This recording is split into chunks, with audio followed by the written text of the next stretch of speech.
Alam mo ba na sa China ay may isang napakalaking pagawaan kung saan hindi basta makina ang ginagawa, kundi mga dambuhalang barko na kayang suungin ang karagatan? Ito ang Jiangnan Shipyard, isa sa pinakamatanda at pinakamahalagang pagawaan ng barko sa China na itinatagpa noong 1865.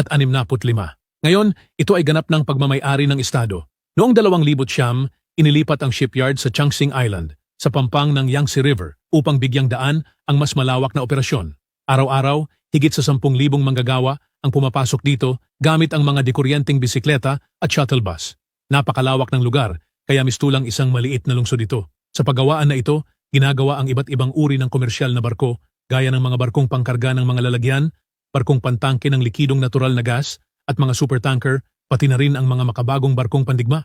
Ilan sa pinakamakapangyarihang barkong pandigma ng China, kabilang ang mga guided missile destroyer at aircraft carrier, ay ginagawa rito. Bukod sa paggawa ng barko, isinasagawa rin dito ang paggawa at pagkukumpuni ng malalaking piyesang pandagat, kabilang ang mga monoblock crankshaft ng makina na may timbang na 100 tonelada.